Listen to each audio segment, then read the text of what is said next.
Entro ya como moderador. Así es. Bien.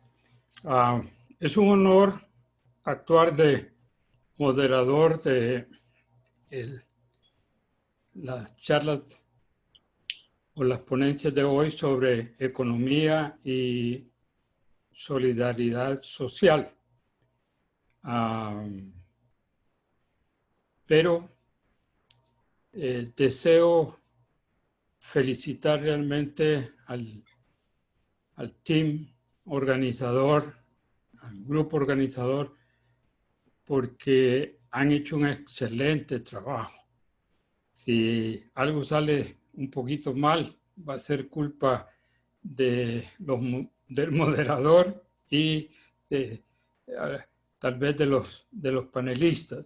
Pero sé que ellos han gastado, invertido horas, días, probablemente semanas para que este evento sea realmente un éxito. Yo lo consideré un éxito desde antes que comenzara. Así que soy un Fulbright, probablemente ya sea el abuelo de los Fulbright. Hice mis estudios en Texas A&M, que Gabriel tuvo la suerte también de poderlo hacer en Texas A&M en el año 85. Pero yo me fui de 34 años a sacar mi maestría, un poco viejo para hacerlo. Así que esto es un agradecimiento a todos ellos. Lo otro, que no sé si ustedes tuvieron la oportunidad de leer unas breves palabras que di, que escribí sobre nosotros, sobre Centroamérica.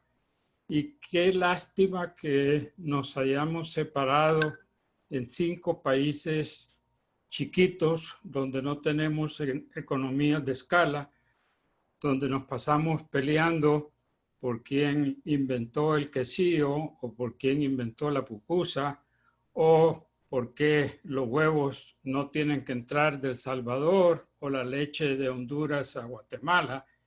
En fin, pasamos en una cantidad de pleitos menores que si estuviéramos unidos todo sería mucho más rápido. Yo no sé si ustedes saben, pero los camiones al salir de Panamá y llegar a Guatemala, la velocidad que tienen es de 13 kilómetros por hora. Y uno se puede preguntar, pero no puede ser si los furgones pasan a una velocidad que más bien nos asustan. Bueno, esto se debe al problema de las aduanas y de todo el papeleo que tenemos que hacer para pasar las fronteras de cada país. Por ejemplo, si alguien exporta de Guatemala a Costa Rica, imagínense todas las fronteras y todo el papeleo que se tiene que hacer. No estamos unidos tampoco en cuestiones educativas. Por ejemplo, Costa Rica y Guatemala tienen 2 muy buenas escuelas de veterinaria y Honduras tiene una muy buena escuela de forestales. Pero no, ¿qué pasó? Honduras, para tener una escuela veterinaria, hizo algo mediocre. En vez de haber compartido con Guatemala, con Costa Rica, para mandar hondureños a esos lugares y que de estos países vengan acá a aprender el manejo de los bosques. Entonces, nos falta integración, nos falta conocimiento. Cada quien quiere tener su propio juguetillo. De ahí quiero presentarles a nuestros 2 panelistas. Ellos son de primer nivel. A Gabriel Murgas de Panamá, que es graduado también del programa Fulbright. Tiene una maestría en Administración y Políticas Públicas de Texas A&M.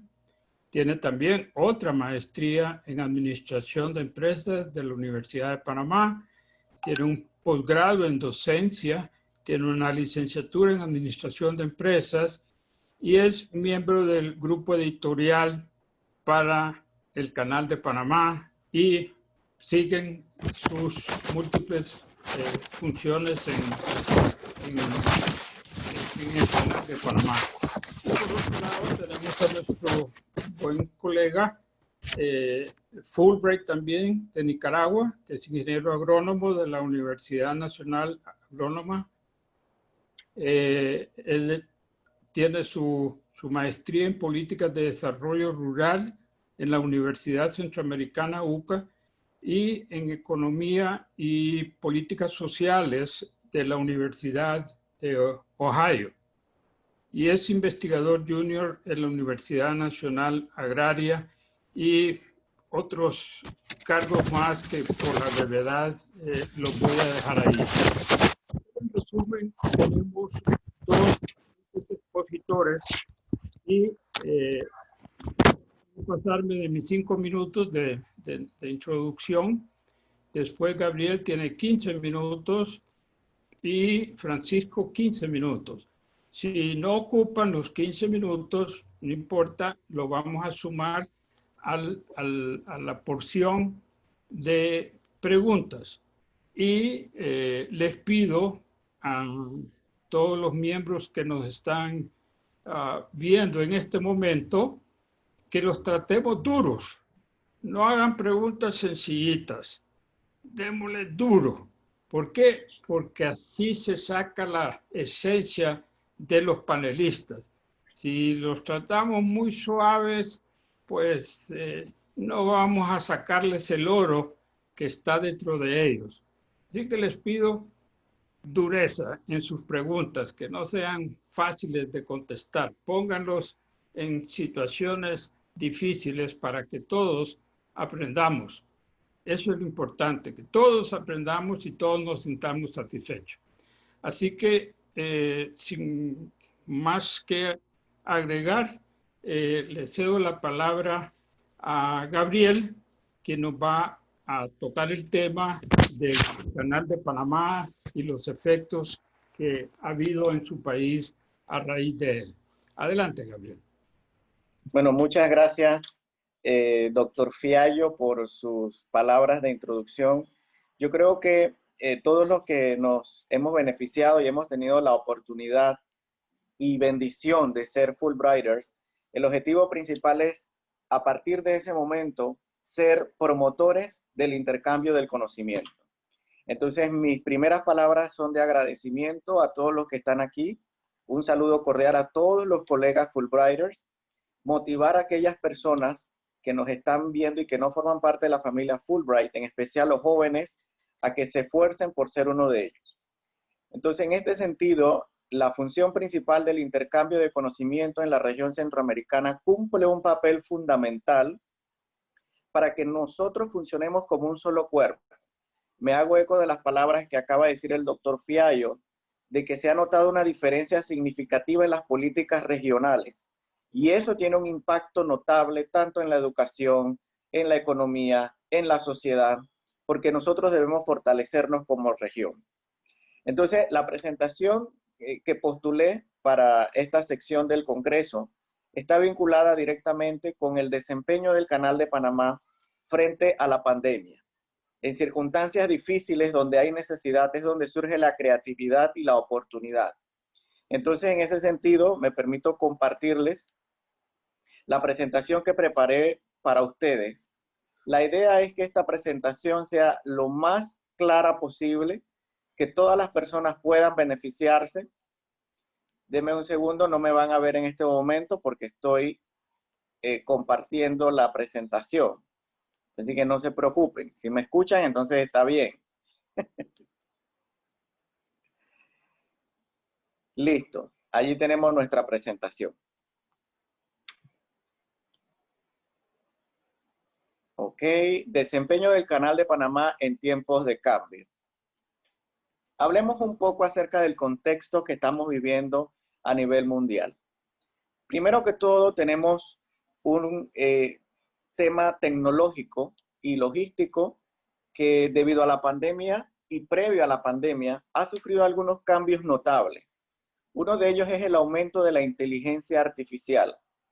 Recientemente estaba leyendo que Amazon es una de las compañías que se ha fortalecido en medio de la crisis de pandemia.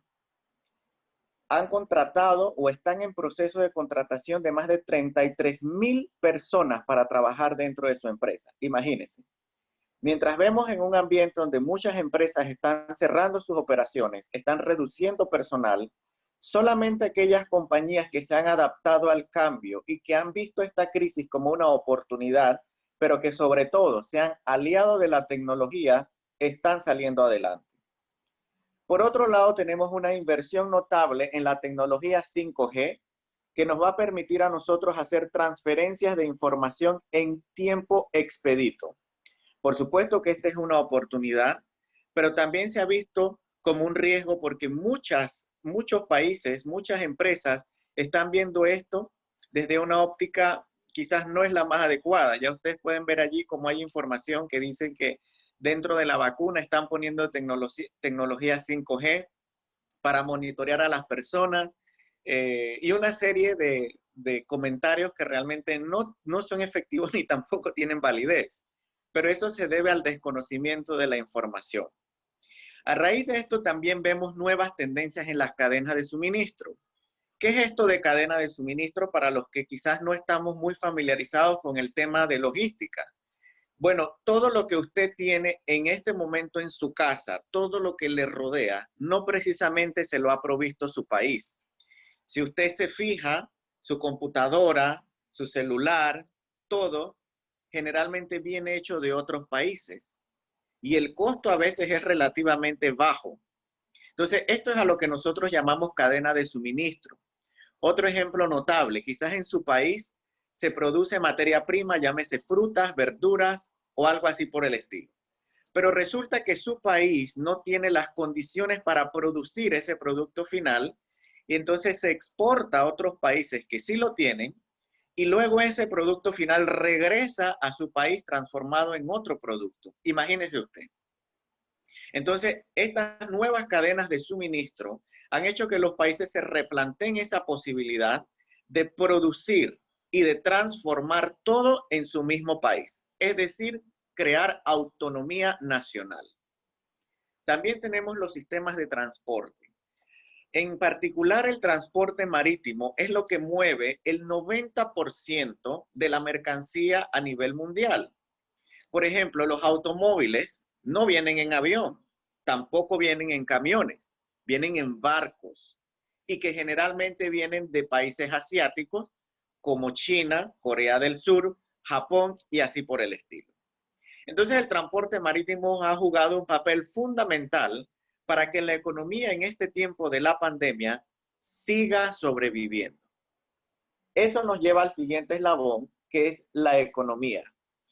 Desde el 2018, Estados Unidos y China se han visto envueltos en lo que nosotros llamamos una guerra arancelaria. Ambos países son los más grandes en lo que tiene que ver la producción y el consumo de materia prima y también de productos. Con la administración del señor Trump, desde el inicio de su administración, se ha visto los países asiáticos, principalmente China, como una amenaza para el desarrollo de Estados Unidos. Es decir, el argumento es que muchas empresas, mucho capital de Estados Unidos se ha ido a China porque allá la producción y la mano de obra es mucho más barata y eso ha traído como consecuencia, según la administración de Trump, que ha habido una fuga de cerebros, ha habido una fuga de tecnología, ha habido una fuga de procesos que entonces China ha agarrado para ellos beneficiarse. Entonces ha habido esta guerra donde se protege el intelecto nacional, donde se ha reducido la injerencia económica de otras naciones y se ha promovido el producto interno. Esto ha producido tensiones comerciales. A raíz de esto, estas naciones han visto un problema, que su economía depende de otros países y que si de un día para otro salen políticas nacionales, entonces ellos dicen nos van a afectar a nosotros. Entonces el eje comercial se ha movido. Países como Estados Unidos, que antes eran grandes productores, ahora se han vuelto grandes consumidores. Y ahora se está revirtiendo esto porque en el caso de la administración de Trump, está invirtiendo más en la nación versus la importación de productos. Entonces, sin entrar en detalles de si es correcto o no es correcto lo que están haciendo, este es el panorama que estamos viviendo ahora. Pasamos a lo que es el ambiente y la responsabilidad social empresarial. A raíz del cambio climático, las grandes empresas se han dado cuenta de que no pueden actuar independientes, sino que tienen que actuar de acuerdo a al mundo, de acuerdo a lo que estamos viviendo ahora. Estamos viviendo periodos muy severos de lluvia y también periodos muy severos de sequías. Y esto ha cambiado totalmente lo que antes o 10 años antes teníamos en los patrones climáticos. Y esto ha despertado mayor conciencia social. Las empresas corporativas también se han adaptado muchísimo a lo que es el desarrollo de políticas que beneficien no solamente al ambiente, sino a la comunidad. Y en materia de salud pública, pues qué decirles. Estamos en medio de una pandemia, algunos países están saliendo de la crisis, otros están entrando, otros están sobreviviendo dentro de toda esta situación. Realmente considero que esto ha sido un cambio a perpetuidad. Las formas de convivencia están cambiando. Y en materia de educación, que es el último componente que he mencionado, sin duda también se ha reflejado. La formación a distancia ha tomado un rol protagónico. Hace unos días hablé con un especialista en temas educativos y mencionó algo interesante. Anteriormente la educación a distancia se veía como de segunda categoría, como que no se le daba importancia, como que no tenía calidad. Con la pandemia nos hemos visto obligados a desarrollar contenidos digitales para que la educación no se detenga. Los que tenemos familiares que son docentes, yo particularmente que soy docente, hemos visto el gran reto que es mantenernos vigentes en medio de una crisis como la pandemia. Entonces ha habido resistencia al cambio de esto. Dentro de todo este contexto, el Canal de Panamá, ¿cómo se ha desempeñado? Bueno, el Canal de Panamá a nivel mundial es conocido. Nuestro país es conocido principalmente por el Canal de Panamá. Nosotros servimos a 144 rutas comerciales y esas rutas decantan en más de 1.700 puertos. Es decir, los barcos que pasan por el Canal de Panamá llegan a distintos puertos, a más de miles de puertos en el mundo. Y eso es beneficioso porque acortamos distancia. De no utilizar el Canal de Panamá y utilizar otras rutas, estamos hablando de una distancia en tiempo de 2 semanas. Imagínense lo que eso significa. No es beneficioso para la economía porque en el desarrollo económico lo más importante es reducción de tiempo. Y servimos a más de 160 países. Hablemos un poquito de la historia del Canal de Panamá. Esta presentación luego se los puedo compartir sin ningún inconveniente, pero aquí vemos una línea del tiempo donde nuestro país, desde el inicio, desde que se descubrió América por parte de los españoles, es decir, América ya estaba descubierta por nuestros nativos, pero desde que hubo ese redescubrimiento por parte de los españoles, Panamá, como fue la parte más estrecha del continente, se contempló como un punto para poder pasar mercancías y personas de una costa a la otra. Y eso empezó con España, con el rey Carlos V, pero obviamente en ese tiempo no había tanta tecnología, así que esto se quedó solamente como un sueño. Luego vino el tema de la construcción del ferrocarril transísmico, el primer ferrocarril en el mundo que conectó una costa a la otra de un solo país. Eso fue Panamá. Y desde ese momento hubo un intercambio de mercancía notable y que eso se reafirmó con la fiebre de oro de California, donde ya lo que se descubría en una costa de Estados Unidos, en la costa oeste específicamente, se transportaba por barco, llegaba a la costa pacífica de Panamá, se movía a través del ferrocarril transísmico, se desembocaba entonces en la costa norte de Panamá, lo que es Colón, y luego en otro barco se llevaba toda esa mercancía a la costa este de los Estados Unidos. Así que desde ese momento se veía a Panamá como un nodo logístico, un nodo de intercambio comercial.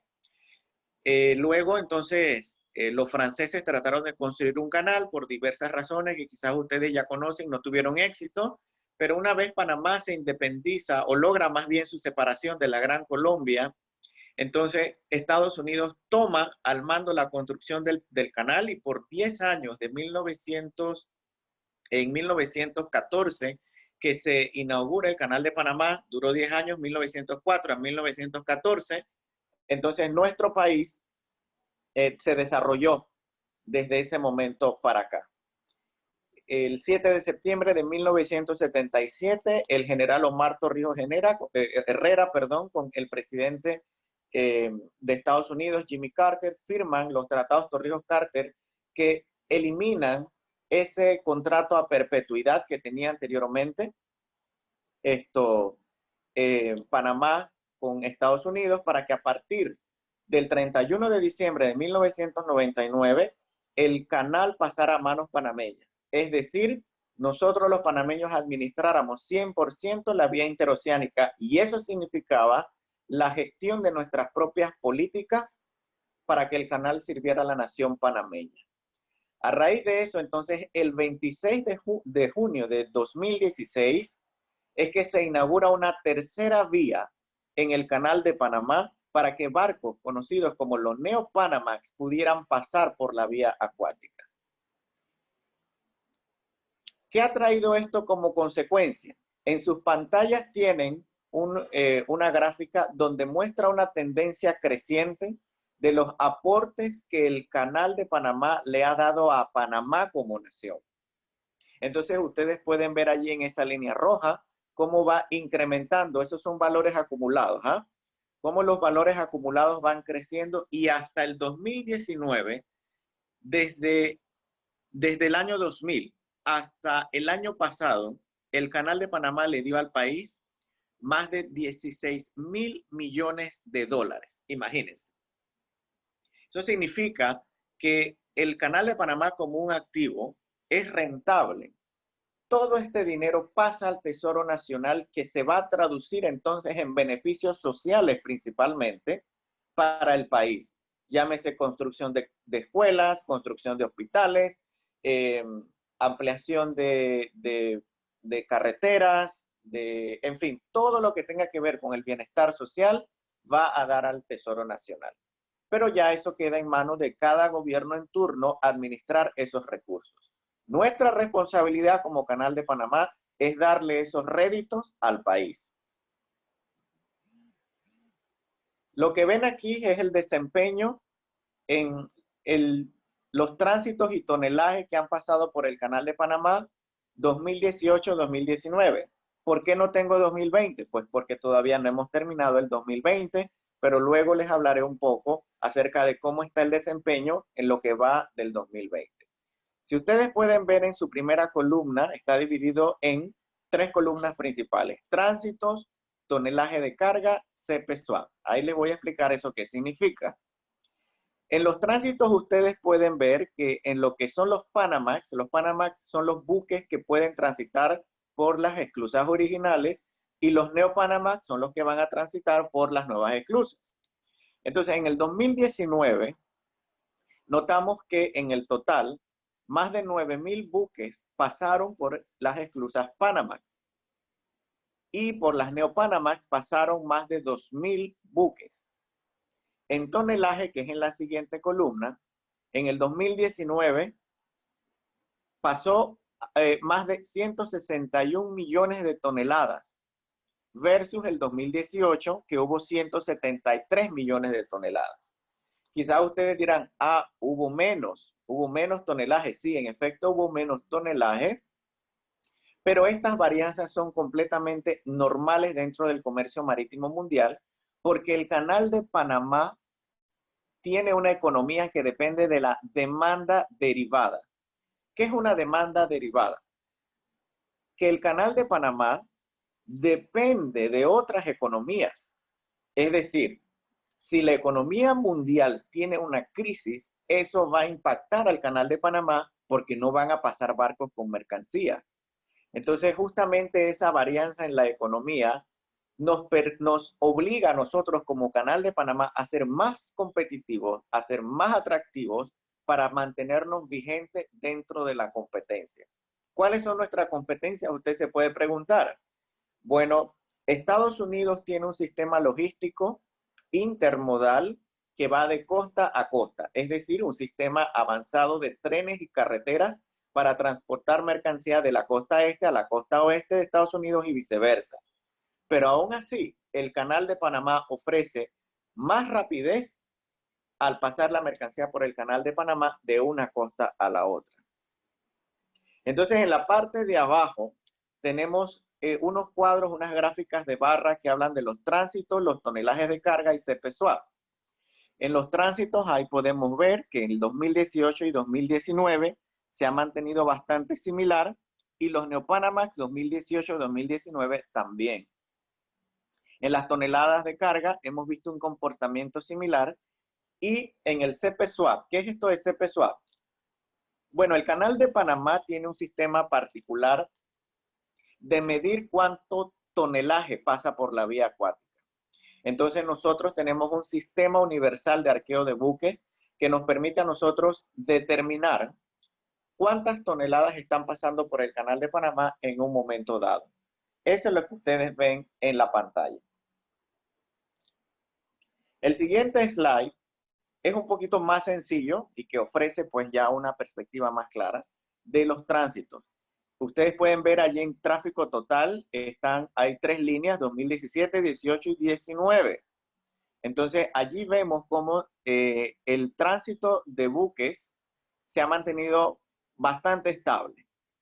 Ha habido una leve demanda, una leve disminución en los tránsitos del 2018 al 2019, pero aún así, el Canal de Panamá ha aportado tanto tonelaje, así como los réditos a la nación panameña, notablemente. Es importante recalcar que los ingresos para el 2021 se calculan en más de 3.000 millones de dólares. Es el mayor ingreso que vamos a recibir desde la transferencia del Canal de Panamá en 1999. Entonces, a pesar de que ha habido una recesión, una ralentización más bien económica en el mundo, el Canal de Panamá ha seguido trabajando y contribuyendo a la economía mundial. Las implicaciones de la crisis del COVID tienen una repercusión ambiental, eso es cierto. ¿Por qué? Porque el Canal de Panamá depende de agua. Entonces, ha habido, el año pasado, hubo una disminución del 20% de las lluvias que cayeron en la cuenca hidrográfica del Canal de Panamá. La cuenca hidrográfica es toda esa zona acuática y forestal que permite almacenar agua a través de 2 grandes lagos, el lago Gatú y el lago Alajuela, que permite mantener un calado o un flujo de agua que permita a los tránsitos hacerlo de una forma efectiva. En el 2019 nosotros tuvimos que reducir el calado a 46 pies. Porque Perdón, los Gabriel. buques, diga, Perdón, te quedan 2 minutos. perfecto, listo, ya estamos en el tiempo y ya creo que este es mi último slide. Entonces, el Canal de Panamá ha hecho arreglos para que justamente nosotros no dependamos de crisis climática para que los barcos sigan pasando. A partir del 2021, la administración del Canal de Panamá ha empezado, o desde ya está empezando, estudios para ver de qué forma nosotros poder tener control sobre el recurso hídrico y mantener un mismo calado para nuestros clientes. Hay programas de responsabilidad social empresarial que justamente también están enfocados para que las personas tengan mucha más conciencia del uso del recurso hídrico. Y a nivel económico, pues, ¿qué podemos decirle? Más que el golpe de la economía mundial a raíz de la pandemia, a principios del año 2000 no se notó porque ya había mercancía que estaba lista para su despacho desde el año pasado. Pero a finales de este año sí se ve, y lo que queda del otro año, se ve como una contracción del 13% en los ingresos del Canal de Panamá. pero aún así podemos manejar esta crisis y creo que vamos a hacerlo efectivamente bien y creo que ese es el mensaje que quiero dejarle a todos ustedes, que como naciones debemos despertarnos, como naciones debemos estar preparadas para las crisis y reinventarnos. Así que con eso concluyo mi presentación.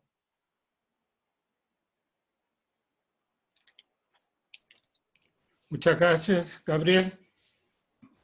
Creo que hay muchas preguntas sobre el tema. En el caso particular tengo algunas, pero tengo que dar el beneficio a nuestros asistentes al chat. Así que dejamos ahora en manos de nuestro colega Francisco Pérez de Nicaragua, quien nos va a tocar el tema de crecimiento económico y de la pobreza. Y aquí también esto es un tema que por qué ocurre en nuestra región, nuestros países, por ejemplo, Honduras y Nicaragua. Lo va a explicar mejor Francisco. Así que creo que va a ser muy interesante la presentación de él. Francisco, por favor. Buenas tardes. ¿Me escuchan bien? ¿Me escucha Federico bien? ¿Se escucha bien?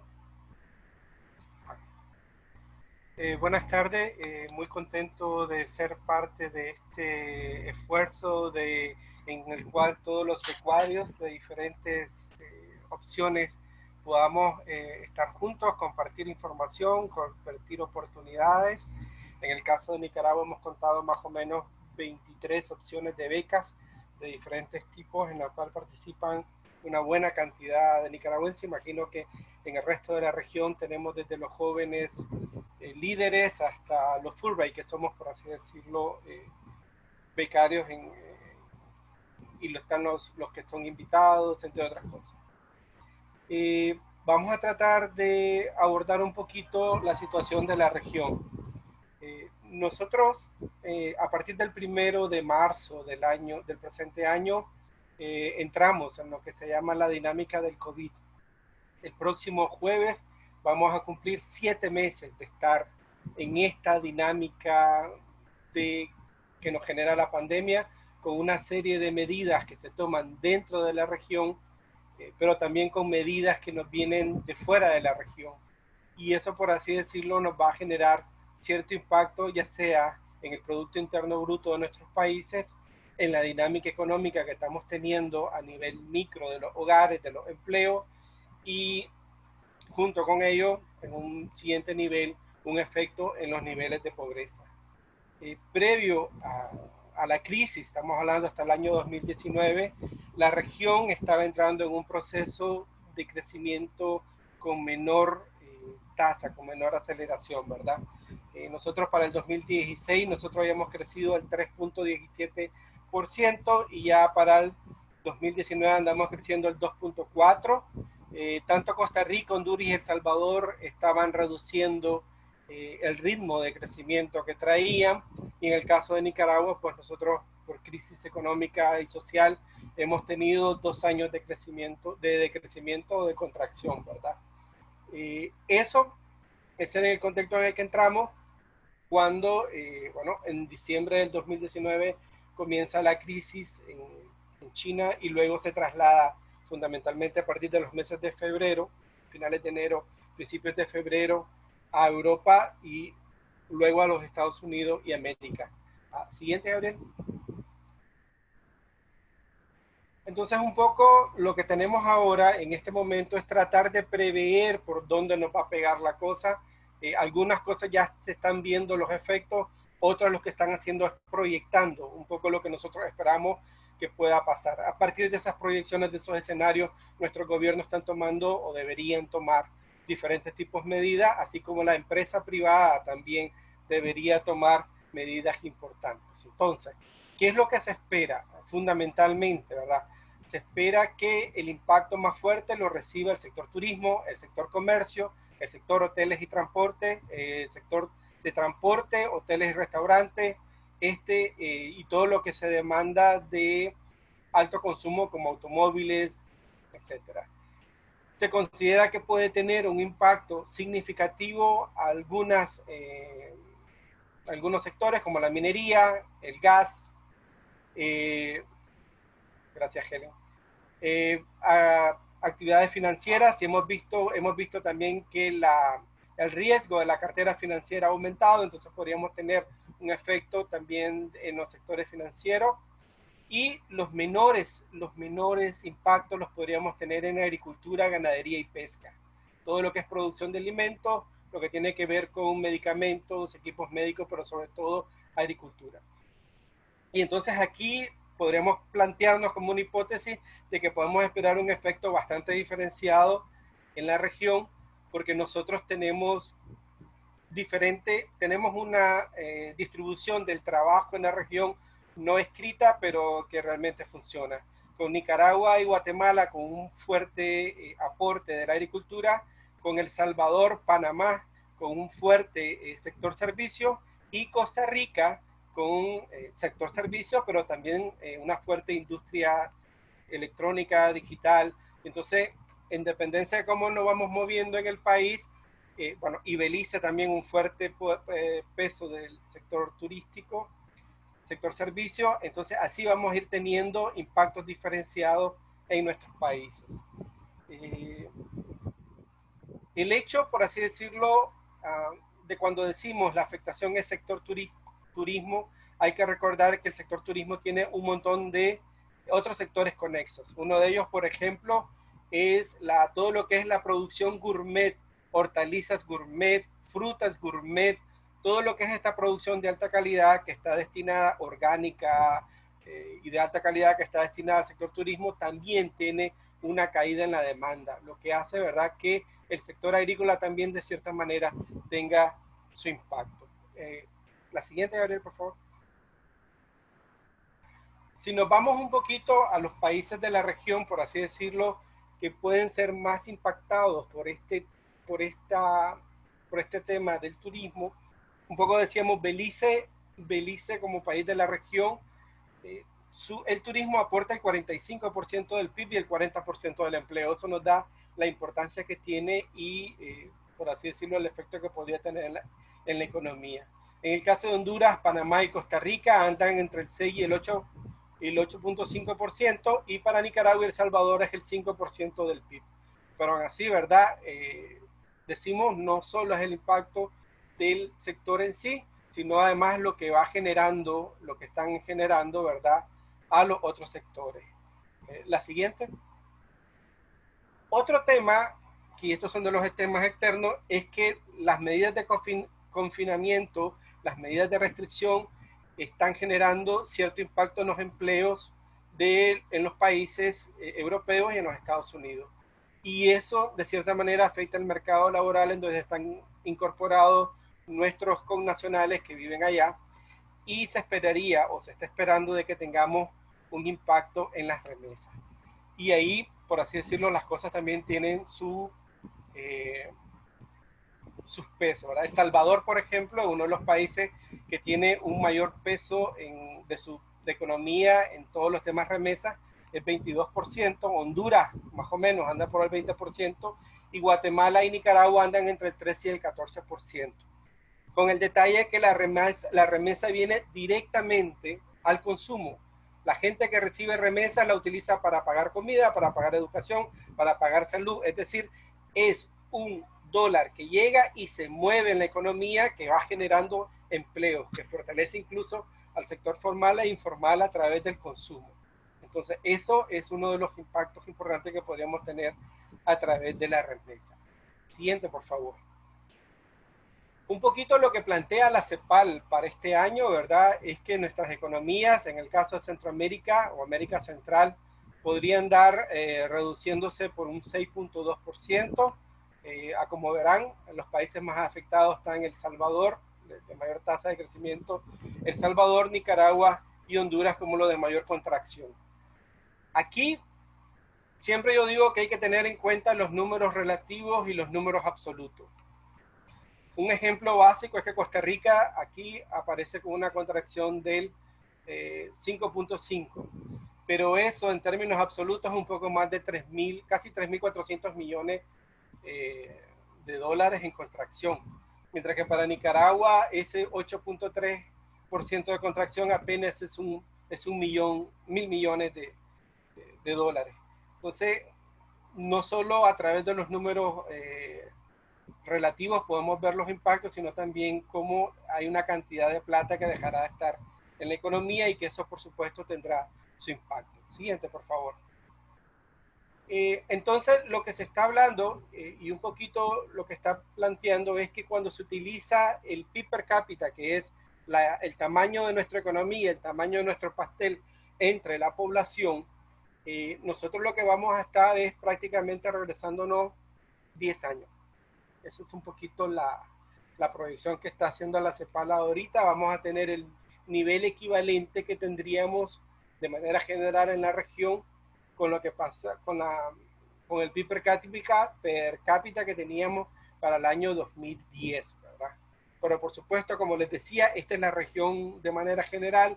Los impactos luego van a ir variando dependiendo en qué tanto peso tienen algunos sectores de la economía y qué tanto se cumplen las proyecciones fundamentalmente de la caída de remesas, ¿verdad?, que tenemos. Un detalle que tenemos ahorita en la región es que nuestro mes de julio y agosto, que son las vacaciones de Europa y de los Estados Unidos, y que tienen un peso importante en el turismo en nuestra región, lo pasamos en pandemia, lo pasamos con limitado movimiento de turistas, y eso, querramos o no, al final del año nos va a decir exactamente cuál es el impacto que tenemos. La siguiente, por favor, Gabriel. Eso nos lleva a que con base a lo que se está planteando de la transmisión a través de los sectores afectados y a través de la reducción del empleo, de que algunos países tiendan a subir sus tasas de pobreza.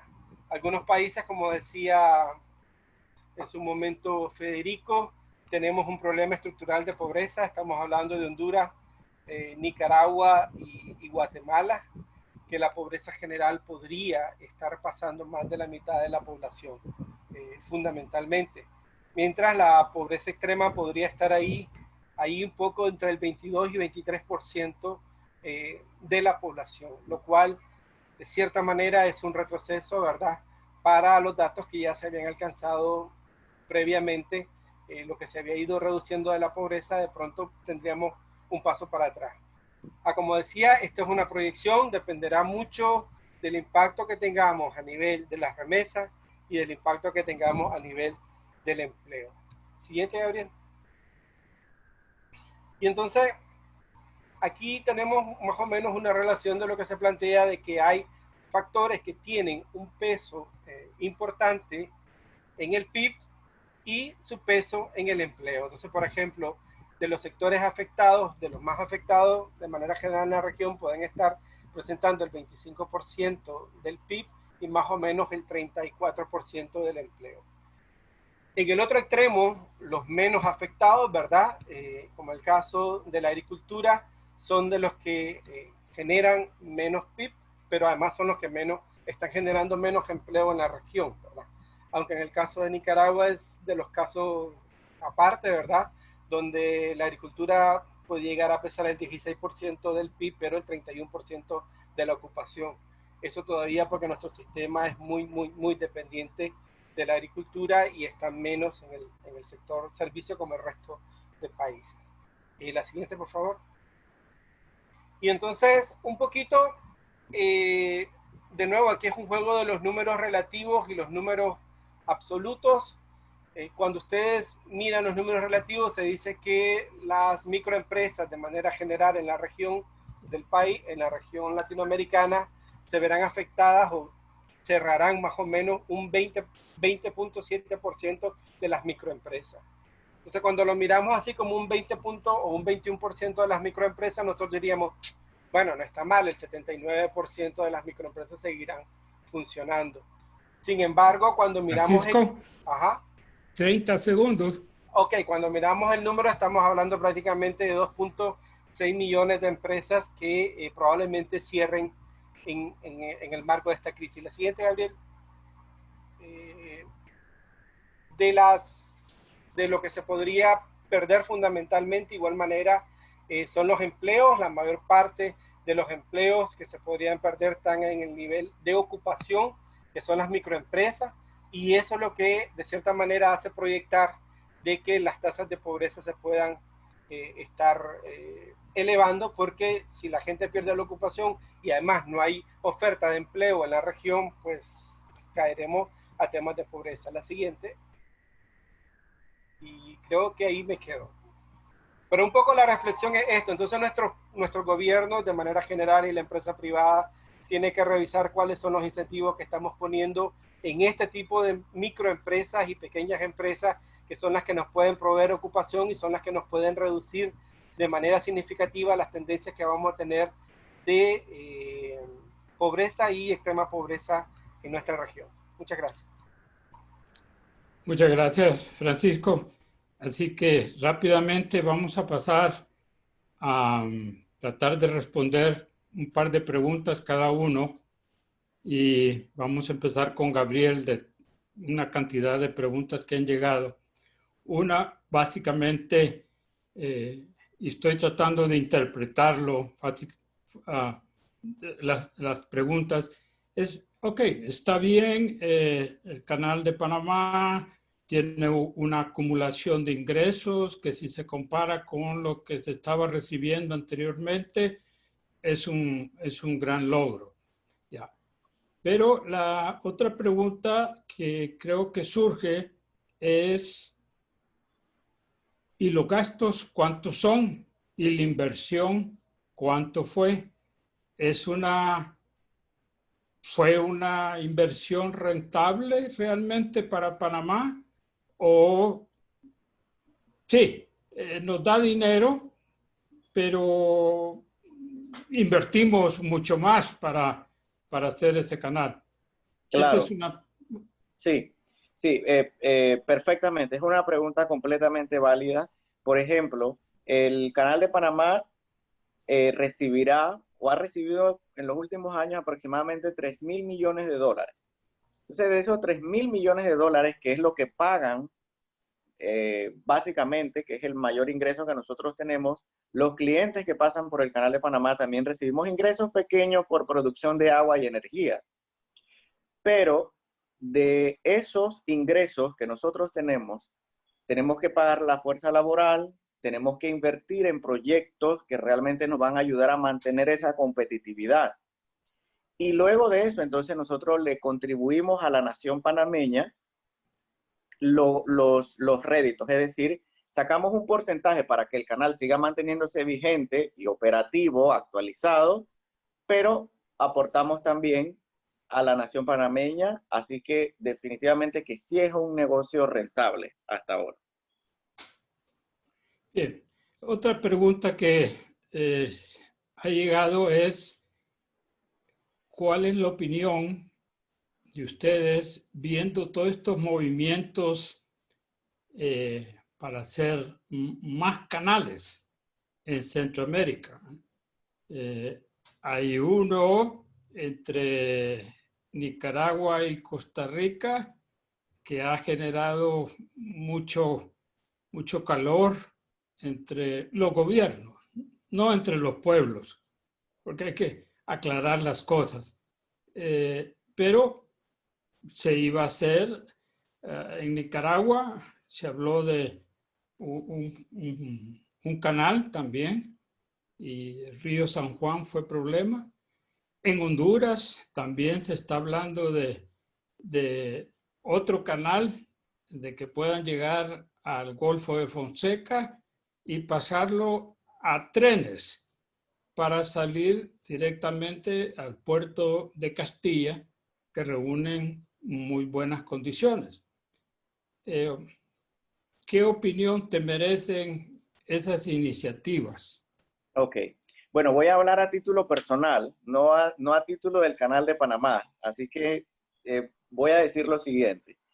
No, no, no, pero no se vale, tienes que decirlo. No. Ok, todos los países tienen derecho y obligación de buscar lo mejor para su nación. Y eso significa inversión en proyectos de infraestructura. Con respecto a lo que se ha planteado de diferentes canales, tanto en Nicaragua, Honduras, Costa Rica, nosotros como país sencillamente debemos decir que bienvenida a la competencia, pero hay que notar ciertas ventajas y desventajas, es decir, el costo de oportunidad de la inversión en proyectos. Una de las ventajas del Canal de Panamá es que la mercancía pasa sin bajar del barco. De hacer otro tipo de canales, canales terrestres como el de Costa Rica, tenemos que primero invertir en puertos que manejen una gran cantidad de contenedores y en tiempo que sea expedito.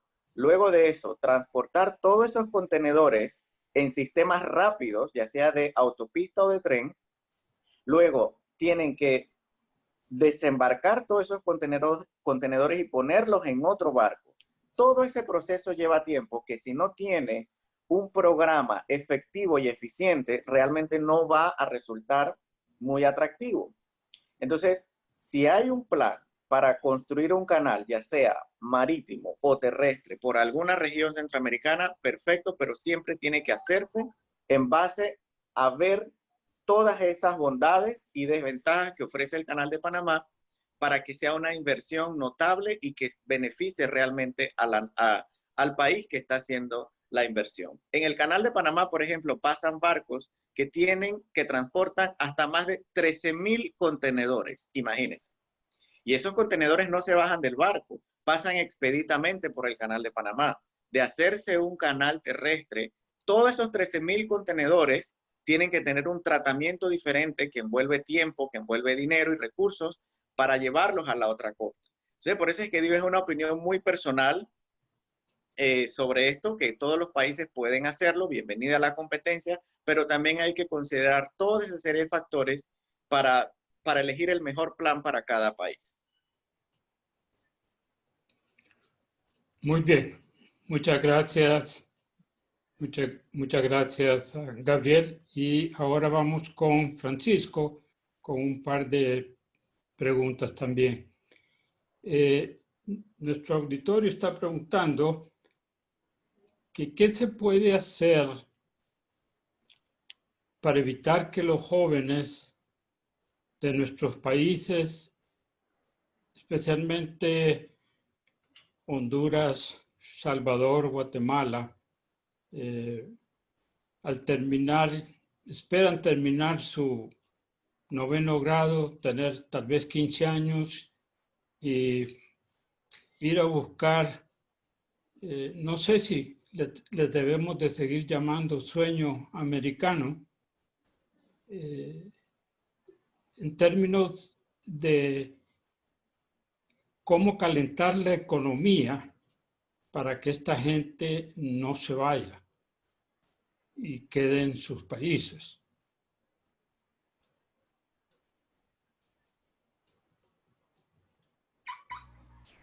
Buenas tardes. Yo creo que hay muchas preguntas sobre hacia dónde dirigir, por así decirlo, los incentivos. Nuestro gobierno deberían de buscar cómo incentivar el consumo de manera general. Una de las preguntas que nos hacían era cuáles son las microempresas que están más afectadas en esta crisis. Si analizamos la cadena de valor del turismo, ahí tenemos desde guías turísticos, desde comedores, desde comercio, tenemos comedores, comercio, tenemos también los proveedores de diferentes tipos de alimentos para la cadena. O sea, es un tema que tenemos básicamente buscar cómo que el consumo por lo menos se mantenga. El reto que tenemos nosotros, por ejemplo, es que ahora nos estamos acercando, creo que al 500,000 de casos reportados, ¿verdad? Ese es uno de los retos. Entonces, el primer reto es cómo nosotros logramos hacer la apertura económica y al mismo tiempo se logran manejar el tema de la pandemia. Eso por un lado, ¿verdad? Y cómo podemos generar una serie de incentivos de consumo de manera que se puedan incorporar de mejor manera las empresas y se pueda gastar. Un ejemplo básico de los problemas que estamos teniendo nosotros acá es que si nosotros queremos pasar a educación digital, y la cantidad de gente, la cantidad de familias que tienen computadoras, la cantidad de familias que tienen acceso a internet, la cantidad de familias que tienen acceso a datos, es relativamente limitada como para plantearte pasar a un sistema de educación digital completo. Hay colegios privados con cierta gente que lo tienen. Entonces, ¿cómo puedes generar todo un movimiento para que pueda haber una transición que nos permita... Perdón, Francisco, tal vez con lo que estás hablando en este momento podemos amarrar una segunda pregunta. En los cuadros que presentaste, que habían fuertemente golpeados, medianamente y bajo con todo este problema de COVID y la economía, vi que no estaba la parte educación. Y creo que es un área donde ha habido un impacto fuerte tanto en las escuelas públicas como en las escuelas privadas. Tenemos el caso, me imagino que en todos los países, las escuelas privadas, la matrícula en algunos casos se les ha venido al 60, 50%, porque los padres de familia han perdido el empleo o han cerrado sus negocios, y ya debían del año pasado y ahora no pueden entrar. Entonces, aparte de los problemas de internet y computadoras y todo, está las posibilidades reales que los padres de familia puedan tener para pagar una educación. Bueno, exactamente. La idea es cómo se pueden, a través a partir de todas estas actividades, ir generando cierta dinámica económica a nivel territorial. Tenemos una serie de mensajes también alrededor de la desigualdad en la región. Y es cierto, pues nosotros somos una de las regiones más desiguales que hay incluso en el continente, ¿verdad? Nosotros tenemos exactamente... A veces tenemos, y tal vez utilizo el caso de mi país, ¿verdad? Para ser más pictórico, ustedes en Managua encuentran todo lo que pueden encontrar en Centroamérica. Se van 20 kilómetros hacia el norte o hacia cualquier lugar y a veces las cosas cambian. Y tenemos comunidades rurales a 30 a 20 kilómetros de aquí que no tienen nada. Es decir, podés cambiar rápidamente. Tenemos ciudades, cabeceras regionales, con todos los servicios y luego tenemos grandes áreas del país con limitados servicios. Entonces, toda la inversión en infraestructura, aunque suene muy keynesiano, toda la inversión en infraestructura que permita dar oportunidades a todos es como un rol importante que podría tener el Estado. La otra, habría que ver cómo se funciona desde el Estado con incentivos fiscales para fomentar inversión, incentivos fiscales para que desde el sector financiero también se pueda colocar, manejar deuda. En este momento los temas de manejo de reestructuración de deuda, los temas de medidas anticíclicas en el sector financiero son importantes porque estamos teniendo riesgos. Bien, por respeto al grupo que sigue, pues creo que damos por terminada nuestro tema. Agradecemos nuevamente al grupo organizador y me alegra enormemente todo el trabajo que estamos haciendo. Demuestra que estas divisiones de los países es más a nivel político que a nivel de las personas, a nivel de la cultura y a nivel de las artes. Así que muchas gracias en nombre de Gabriel, en nombre de Francisco, y buenas tardes y éxitos.